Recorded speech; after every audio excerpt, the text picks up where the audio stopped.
Olá, amigos, bem-vindos a mais uma edição do programa Assunto Cidade, programa que aqui com você a cada edição debate alguns dos principais assuntos de Guarujá, também de Vicente Carvalho, sempre da forma mais propositiva possível e sempre na companhia de alguém que se destaca na sua área de atuação, que nos ajuda a desenvolver os temas aqui propostos. Tem um tema bastante preocupante em Guarujá, agora virando a chavinha um pouco da parte política, da parte da eleição e voltando à área da saúde pública, que é, logicamente, a Covid-19, as pessoas todas preocupadas, aí, ávidas pela descoberta, pela aprovação de uma vacina o mais rápido possível para as pessoas voltarem às suas vidas normais, né, vamos dizer assim. Mas tem um outro aspecto também que muita gente está pouco reparando, que é a baixa cobertura das vacinas já existentes. Uma delas, que é preocupante e gritante, é a vacina contra a pólio, que vem atingindo níveis alarmantes, níveis baixos, alarmantes e preocupantes.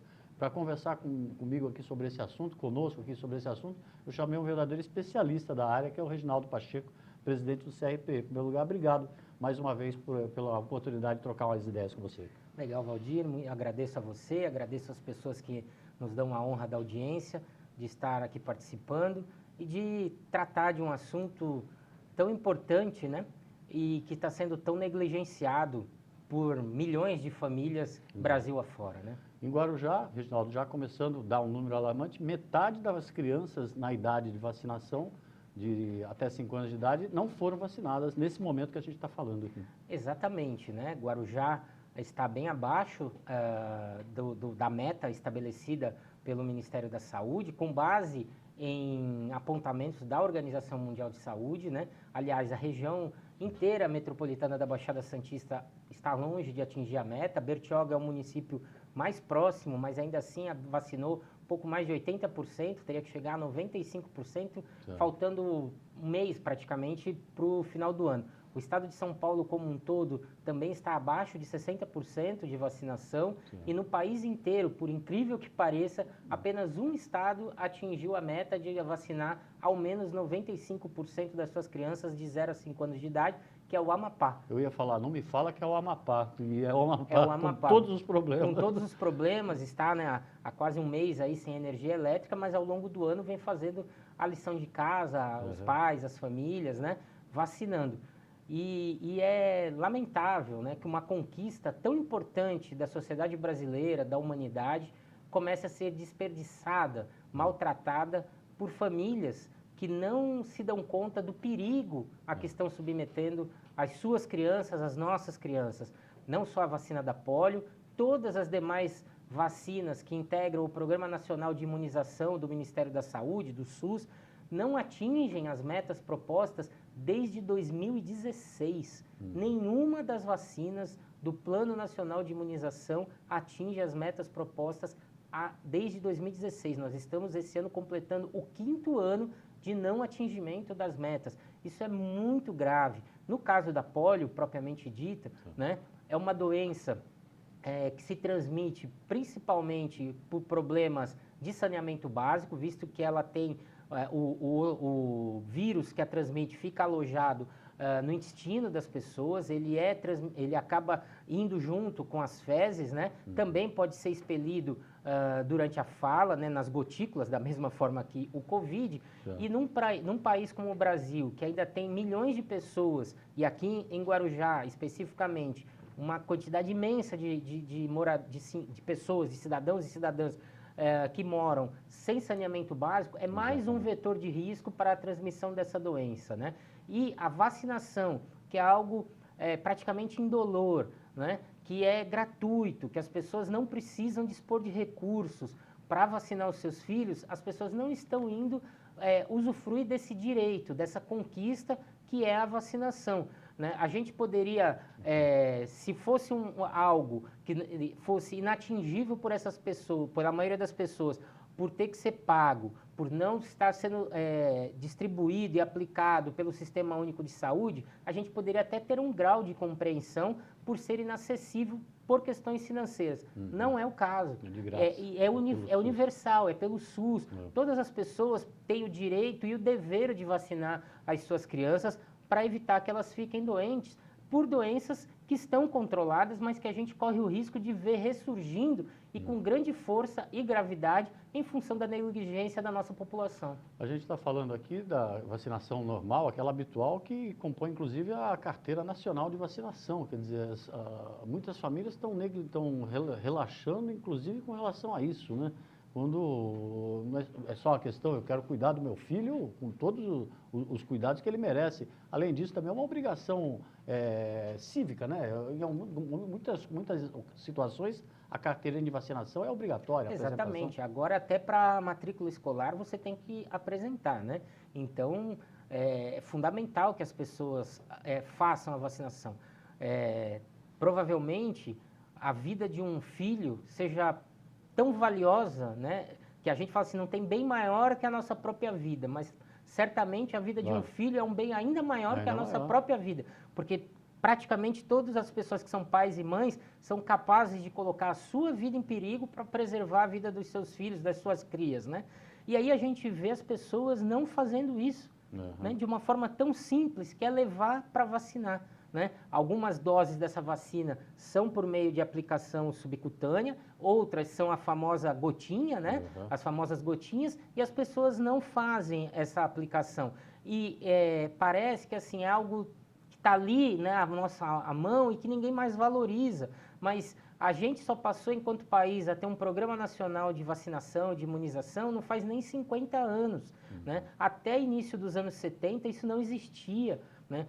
Em 20 anos, entre o final da década de 1960 e 1989, foram 27 mil pessoas oficialmente cadastradas no Brasil com poliomielite, a chamada paralisia infantil. Né? Mas certamente muitos outros casos existiram e que não chegaram a ser registrados formalmente, não estão nas estatísticas oficiais. No Brasil, essa doença começou a ser identificada no início do século XX, né? A partir de artigos científicos, e ao longo de todo o século XX, teve muitos surtos por todo o país. Aí conseguiu-se a vacina, a mais famosa delas, a do Albert Sabin, né? Que é a gotinha, o Brasil foi um dos países que melhor dimensionou e tratou o seu plano de imunização. Um patrimônio nacional. É um patrimônio nacional, que as pessoas não se dão conta desse valor, né? E não se dão conta a que risco estão submetendo os seus filhos. A poliomielite, ela é uma doença, né? Que ela tem um índice de letalidade, porque ela pode atingir, inclusive, os músculos do aparelho respiratório. Para as pessoas entenderem, ela não ataca diretamente a perna das pessoas ou o pulmão, ela ataca o cérebro, ela mata neurônios que são responsáveis por aquelas funções. E, em alguns casos, esses neurônios eram responsáveis pela movimentação de pernas, dos membros inferiores. Há pessoas, que eu conheço algumas, que também tiveram comprometimento dos membros superiores, tem uma dificuldade de movimento dos seus braços, né? E há pessoas que morrem porque a paralisia atinge os músculos pulmonares, então a pessoa não consegue respirar ou às vezes não consegue engolir. Então ela morre sufocada na saliva, ela morre de inanição ou tem que ficar na dependência de sondas, de aparelhos respiratórios ao longo da vida inteira, né? Então é muito grave. E ainda que a gente tenha evoluído na questão da inclusão da pessoa com deficiência, se eu tenho um filho que está pleno de sua saúde, eu vou querer correr o risco de torná-lo um deficiente físico, um cadeirante, por absoluta negligência de não levá-lo para vacinar, submeter essa criança a um sofrimento de sessões incontáveis de fisioterapia, terapia ocupacional, fonoaudiologia, muitas vezes submetê-la a cirurgias extremamente severas de correção postural. E é esse desafio todo que é a inclusão social, né? Exatamente. Depois você tem toda a questão da inclusão social, porque a gente evoluiu, mas ainda está muito longe de uma sociedade inclusiva, que a pessoa possa se locomover com autonomia plena pela cidade para buscar o seu trabalho, o seu estudo, o seu lazer, a sua vida social. Então, vale a pena, fica aqui a pergunta para as pessoas, vale a pena você submeter o seu filho, aquele bem tão precioso que é a vida dele, a um risco absurdo por absoluta negligência ou por acreditar em teorias absurdas de que as vacinas causam problemas que não são comprovados cientificamente, né? E que aí você deixa de vacinar acreditando nessas balelas, né? Isso é muito grave, né? Tudo isso que acontece no nosso país e no mundo inteiro. E aí, se você for olhar o índice de mais gravidade da polio, não é tão alto, proporcionalmente falando. Mas você quer pagar para ver que esse percentual atinja a sua família? Num país em que acredita que a Covid é só uma gripezinha, será que a gente vai acreditar que a polio é só uma doencinha também? Ô, Reginaldo, a gente está falando de pólio, né? Uma doença que tem toda a sua gravidade, como você detalhou aí muito bem, tal, com todas as transformações negativas que ocorrem no corpo. Poderíamos estar falando praticamente, usando uma palavra ou outra, estamos falando da Covid, cuja vacina ainda não está disponível, né? Agora, tem várias razões para explicar essa ausência na vacinação, nas campanhas de vacinação, né? A gente mesmo estava conversando aqui, há muito tempo que não se vê a doença no país, você pode detalhar melhor que eu, as famílias mais jovens que nós temos, mas o pior de tudo é lutar contra esse negacionismo, né? Que isso que é o maior absurdo que a gente vê nos dias de hoje, a disseminação de uma informação que a vacina provoca autismo nas crianças, quer dizer, que a vacina provoca doença, quando na verdade a saúde pública o mundo lutou muito para conquistar o direito de evitar esse tipo de doença. Exatamente, né? São vários fatores. Vários fatores, né? Se você vê essa citação, né, de que a vacina causa autismo, porque o que se vê é um número grande de crianças, né, e jovens sendo identificados com o transtorno do espectro autista. Mas por que isso? Porque a ciência evoluiu e se conseguiu detectar transtornos mentais que antes não se conseguia. As pessoas tinham aquele transtorno, né? Só que aquilo não era bem estudado e analisado e especificado pela ciência. Ele é meio assim ele mesmo. Ele tem um ele é maluco, ele é doente mental. E qual era o destino dessas pessoas? Manicômios, o afastamento da sociedade, né? Era esse o destino. A gente evoluiu para que essas pessoas possam conviver conosco, sendo atendidas corretamente, tomando as medicações necessárias, fazendo as terapias necessárias. Do ponto de vista da polio, são vários fatores, como você falou.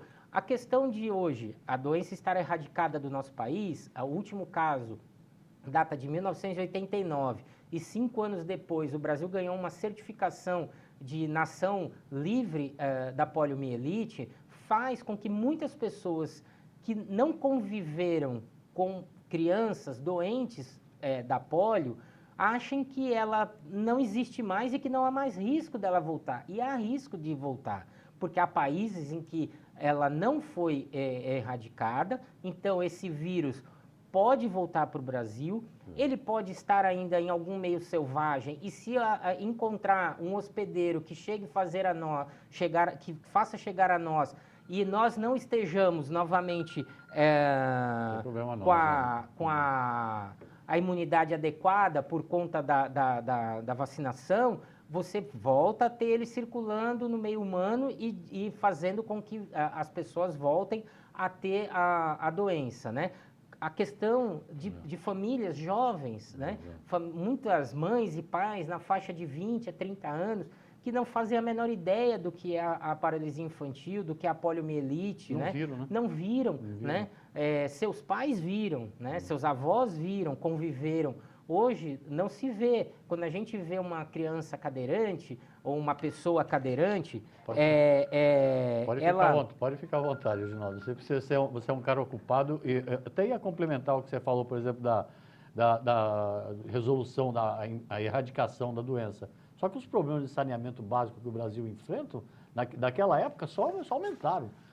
Ou seja, o vírus hoje no Brasil teria muito mais possibilidade de se proliferar do que antigamente. Exatamente. Você veja, nós temos um problema de saneamento básico absurdo, né? Em que pese muitos falarem assim, atingimos metas de saneamento, é porque algumas áreas não são consideradas esgotáveis, elas também não entram para a estatística. Elas existem, mas elas não são contabilizadas, né? E com um número muito maior de pessoas. Então, a gente tem uma possibilidade de disseminação muito grande do vírus, né? E da doença. E por mais que assim, grande parte das pessoas que acabavam ficando doentes pela polio, daí o nome paralisia infantil, eram na faixa etária de 0 a 5 anos. Mas há também casos de acometimento de pessoas em faixas etárias maiores, inclusive adultos. É um índice pequeno, mas é possível de acontecer. E tem um outro fator, Valdir, que é a síndrome do pós-pólio, né? Que acomete pessoas que já tiveram a poliomielite, estavam tratadas, recuperadas, tiveram a doença estabilizada, só que com o passar dos anos voltaram a ter sintomas similares à da polio, e não porque o vírus voltou a ficar ativo no organismo dela, mas porque para poder enfrentar a doença e fazer o corpo funcionar, neurônios que estavam sãos assumiram a função dos neurônios lesionados ou mortos pelo vírus da polio. E aí o que acontece? Com o passar do tempo, isso foi algo que foi descoberto mais recentemente, esses neurônios passam a ter fadiga. E aí, movimentos que você tinha pleno passam a se perder, ou você passa a conviver com dores, você passa a ter muito menos fôlego para fazer as coisas por trabalho em excesso. E aí, pessoas que, por exemplo, caminhavam com aparelhos ou com muletas, com bengalas, passam a virar cadeirantes. Cadeirantes que antes tinham a condição de se locomover sozinhos, porque seus braços tinham força para locomover a cadeira, para mobilidade, para resolver os seus problemas pessoais, a sua vida no dia a dia, passam a sofrer também com outras limitações, né? Então, é muito grave. Assim, absurdo que em pleno século XXI a gente tenha que continuar falando para as pessoas não desperdiçarem uma conquista da sociedade, uma conquista da humanidade, que é a questão da vacinação. Daqui a pouco, a continuar nessa toada, nós vamos ter que convencer as pessoas que é preciso tomar antibióticos, né? Que foi uma revolução, que antes as pessoas morriam muito precocemente. Se descobrirem que a maioria dos antibióticos são produzidos na China, todo mundo para. Né? Ou vão vir outras histórias ruins, né? É óbvio que toda medicação tem um grau de efeito colateral, né? Isso faz parte dos estudos, mas esse efeito colateral acontece em raros casos e são mínimos, né? Diante dos benefícios que essas medicações trazem, né? Óbvio também que elas têm que ser tomadas sob os cuidados médicos, de acordo com a ciência, da forma que a ciência preconiza. Por exemplo, a polio. Eu não vou ter um estoque de vacina na minha casa e sair gotejando na boca da criança a hora que eu achar. Não, tem os tempos certos, tem o calendário correto, isso tudo fruto de estudo, de ciência, de décadas, de séculos de pesquisa, que um cientista desenvolve, vem outro e complementa, e esse acúmulo de conhecimento vai fazendo com que a gente evolua, né? Então, reafirmo para quem está nos assistindo, Valdir, você quer correr o risco de ver seu filho sequelado por uma negligência sua, né? Não é a negligência do poder público, não é a negligência de mais ninguém, é sua, de não levar essa criança para tomar as vacinas corretas no tempo correto, né? Se houvesse uma negligência governamental, se o SUS não disponibilizasse, a luta era outra. A gente está falando de medicações, de vacinas que estão à mão para todo mundo. É direito de todos nós levarmos os filhos, tomarmos essas vacinas gratuitamente no Sistema Único de Saúde, e as pessoas não estão indo. A gente volta a enfatizar, Guarujá não chega a 60% da cobertura. São menos de 20 mil crianças que teriam que tomar a vacina da poliomielite em 2020.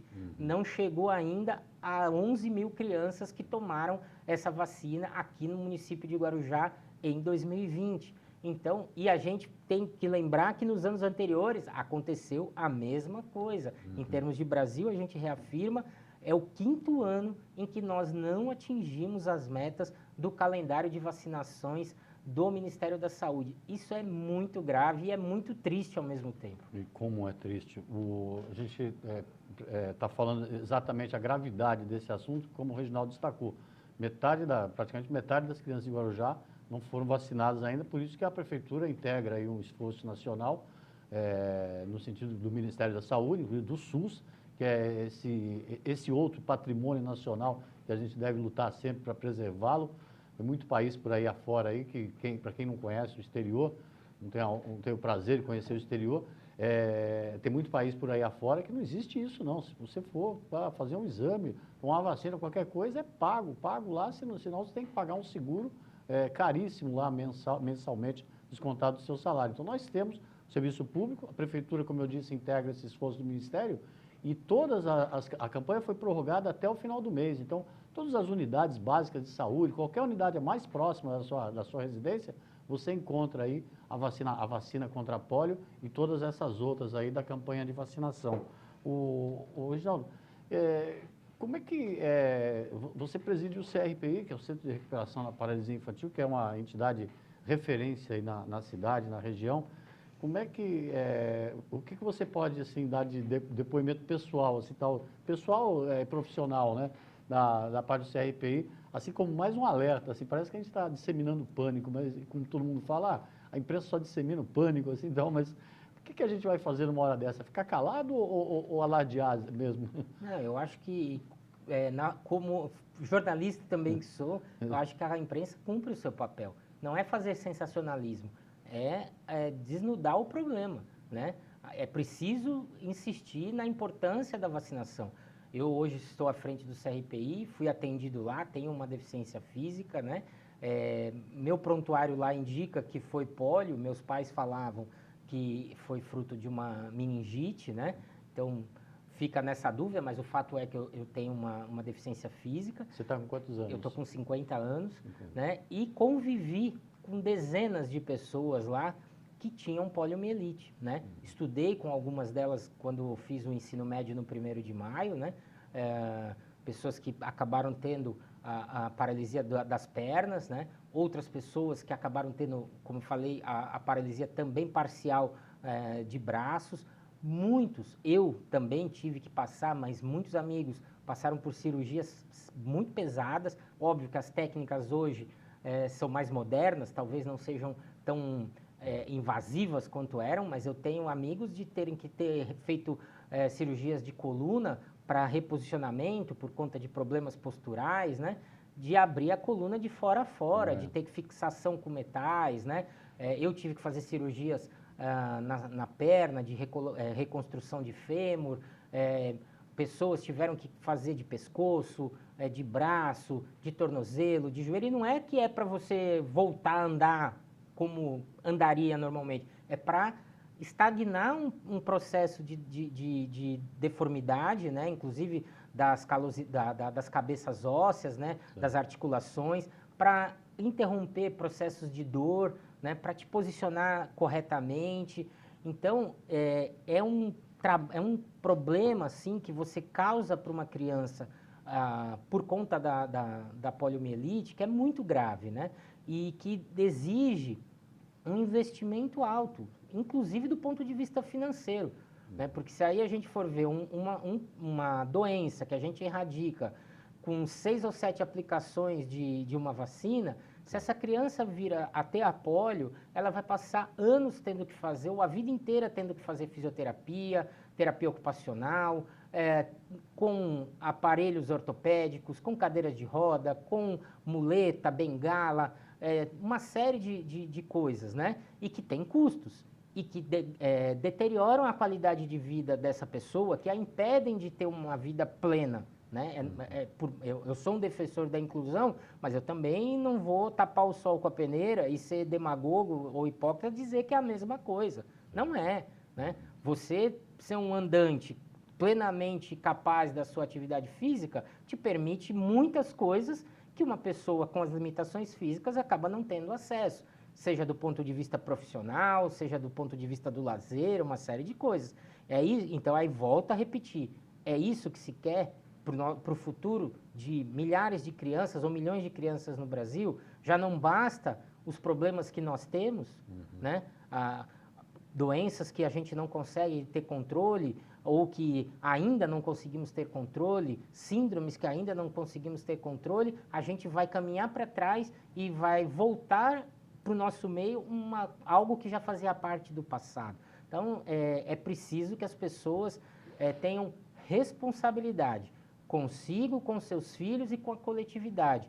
A gente tem um sistema único de saúde que, se ao longo de tanto tempo foi espizinhado, avacalhado, né, massacrado, ele nunca foi tão valorizado quanto esse ano em função da Covid. A gente nunca viu de forma tão clara a importância do Sistema Único de Saúde. Mesmo aquelas pessoas que não precisam dele, né, sabem que ele é fundamental, né, que precisa ser melhorado, que precisa ser aprimorado, né, mas ele é fundamental. E para que a gente possa melhorá-lo e aprimorá-lo, é preciso de mais recursos para que a gente possa oferecer, porque a saúde é cara, né?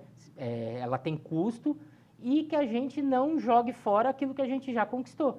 Porque aí a gente vai pegar recursos que a gente já poderia aplicar em outras frentes para voltar a combater ou tratar doenças que a gente já tinha erradicado, né?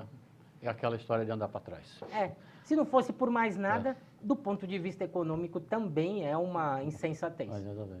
Reginaldo, como eu falei, ficaria aqui o dia inteiro, o tempo todo. Mas rapidamente, queria só que você explicasse um pouco como é que está o cotidiano do CRPI nesses tempos de pandemia.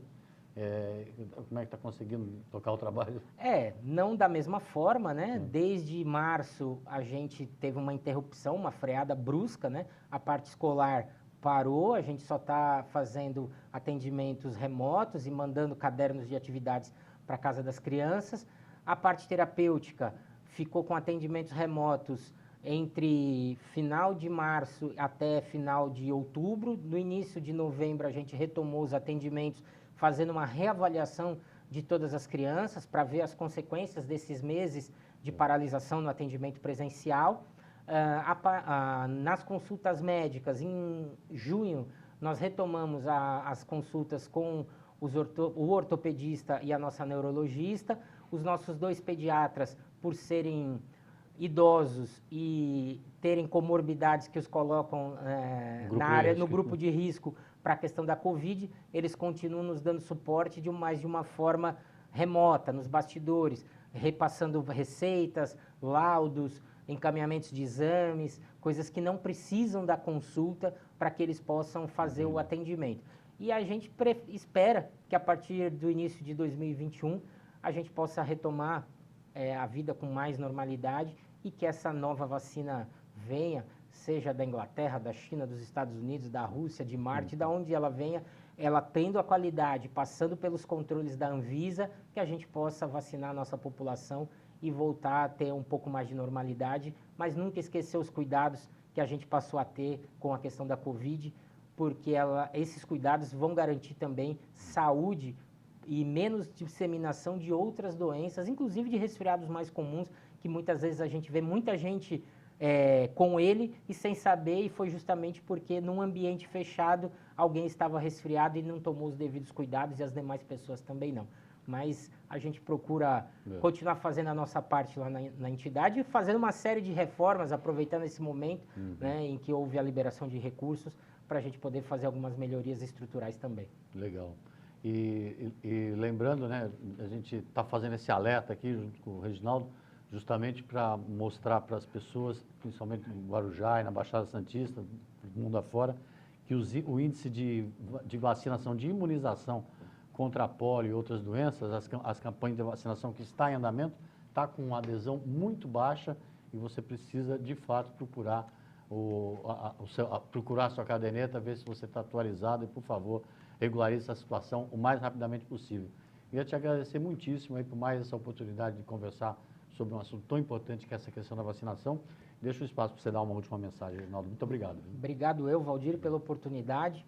Espero ter sido didático para que as pessoas entendam a importância. O CRPI nasceu do atendimento de pessoas com poliomielite aqui no Guarujá, paralisia infantil.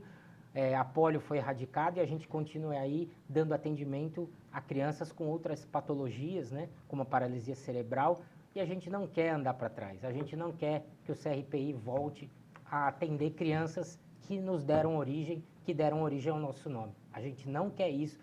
Faço mais uma vez um apelo aos pais, mães, avós, tios, levem suas crianças para vacinar. Mantenham as vacinações em dia. Você não vai querer ser o ator principal para causar esse mal a essas crianças. Você realmente não vai querer ser. Obrigado, Reginaldo.